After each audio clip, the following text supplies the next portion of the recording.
Hey there everyone, and welcome back to my island, Skylark. It's me, Clarissa, and I'm really excited to finally get out of my house today to work on a new build. Earlier this week, I made over my entire house, turning it into the Stardrop Saloon, which you can kind of see a peek of behind me. If you want to check that out first, I'll put it up here for you. Today we are working on the Pelican Town Graveyard in Stardew Valley. Here's the area I'm working with. It's kind of between my house and the beach. I'm also going to try to add a river right in front if space allows.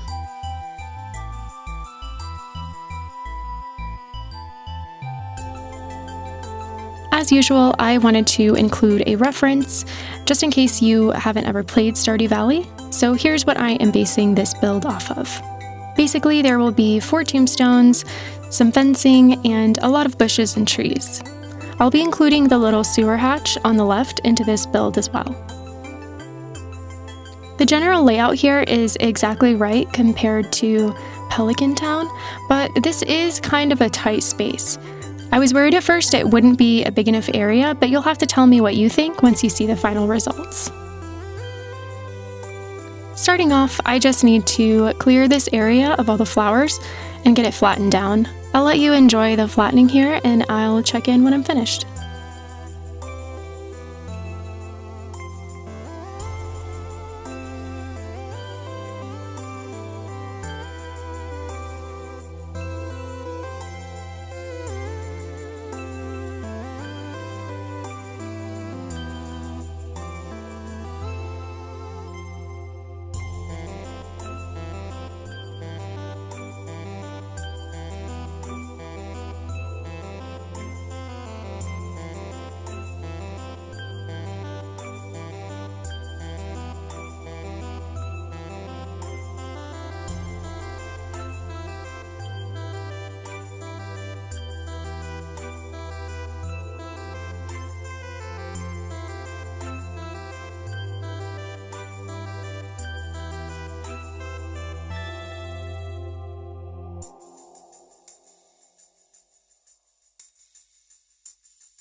I wish this river could have been just a little wider, but until I'm allowed to move resident services, I'm working with what I've got.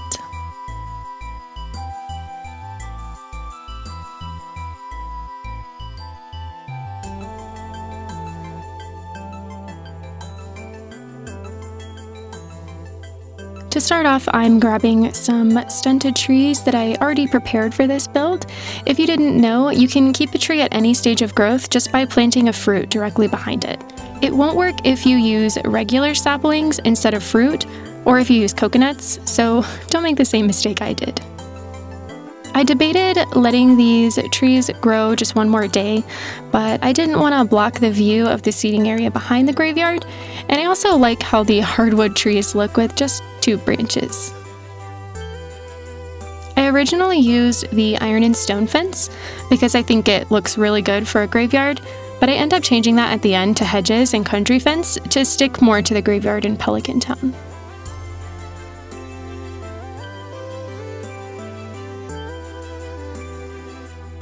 I was originally planning on ending the graveyard right here, but Renee kind of got in the way.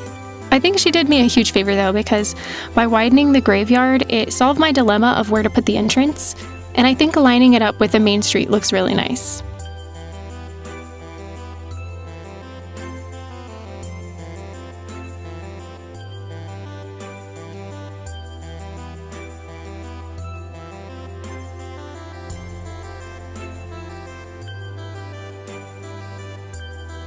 I looked and looked for the creator code for this version of the path, but none of them were this one.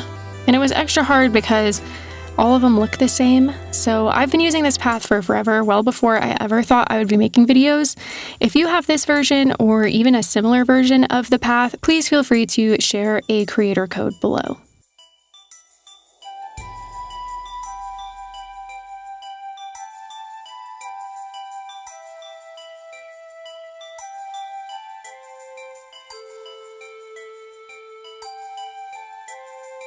Now, after I get all of this pathing just right, kind of trying to replicate the way the patches look in Stardew Valley, I need to pick out some tombstones. So here is my hack, which is using fossils. I felt like a genius for realizing this, even though most of them don't really work due to the color and the little stickers on the back. There are 2 fossils out of the bunch that I love as tombstones though, which are the Anomalocaris and the Milocunumingia. I don't know if I'm pronouncing that one correctly, but I did the best I could. My last tombstone hack is the throwback Gothic mirror, but also just turned around so you can't see the front. I love how they look as tombstones, and I like that they have a lower profile than the actual tombstones in the game. I mean, you can see here the stone tablet is nearly as tall as me, and with such a small space, I don't really want anything too bulky here.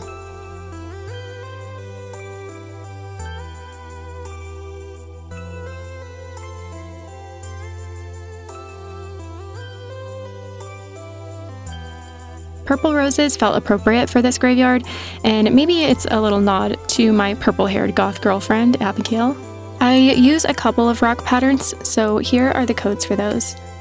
I'll list them in the description below as well. I believe I forgot to credit these in part 1 of my Stardrop Saloon build, so apologies for missing that the first time around. And my last reference to Abigail in this graveyard is a little fortune-telling set for her to commune with the dead.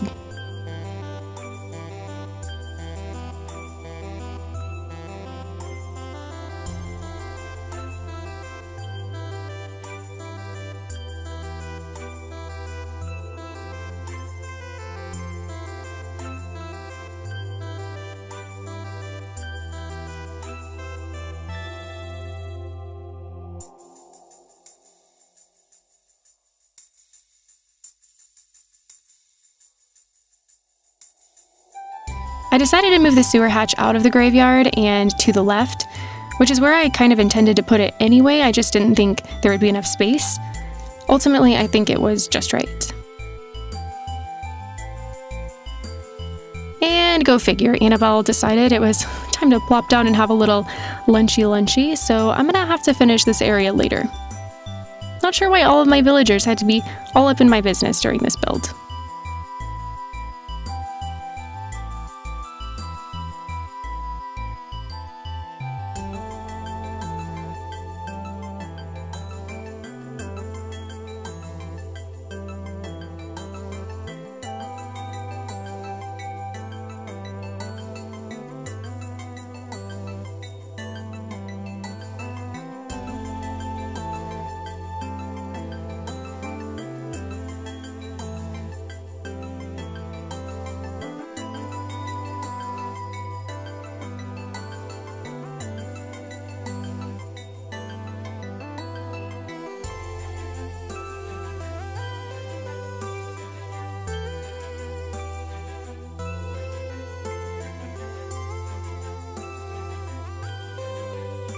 I went back and forth on using the iron garden bench here, but ultimately I realized it was too big, and I ended up putting another tombstone instead.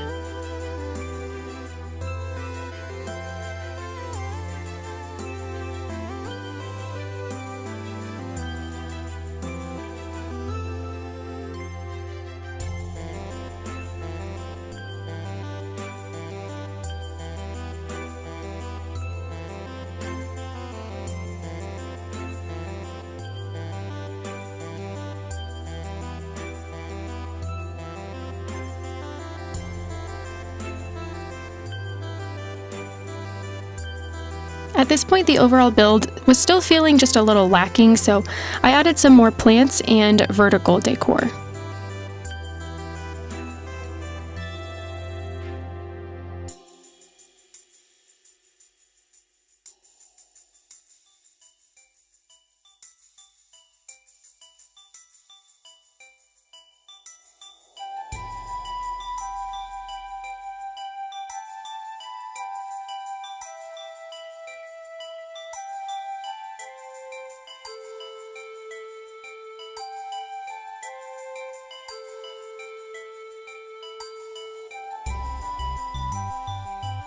Now I finally get to revisit this little zone and finish it up.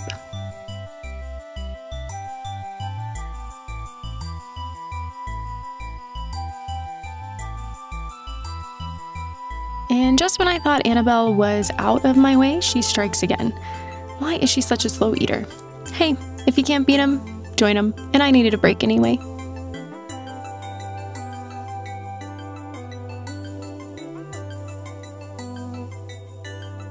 Now, this is when I decided the iron and stone fence wasn't working, so I switched it out for a combination of hedges and country fence. I didn't dislike the look of the other fence, but it's nothing like the original design that I was trying to replicate.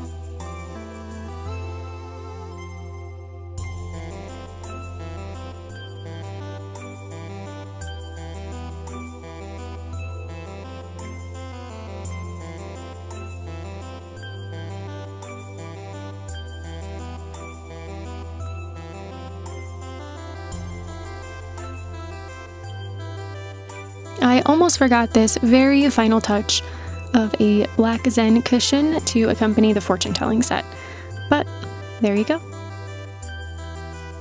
And this is my Stardew Valley inspired graveyard. I thought about time traveling to spring for the final reveal, but there's nothing more chilling than a graveyard blanketed in snow.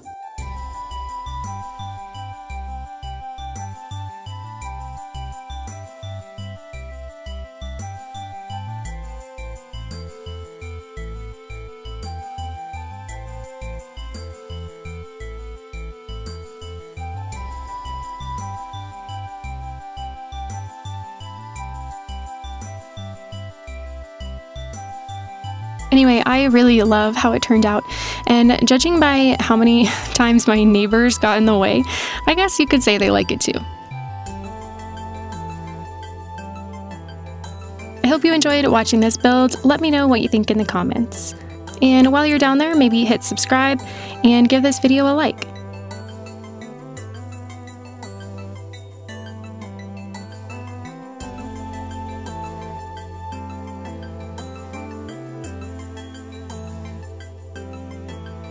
If you enjoyed this video, I have 2 other builds that you can check out, and so much more to come. My entire island is Stardew Valley themed, and I have so much left to do. Jojamar, the Oasis, the Secret Forest, and more. I hope you'll join me on my journey next week as I work on my rock quarry, which I'm designing as a fully functioning rock garden. Please subscribe so that you don't miss it. I'll see you next week.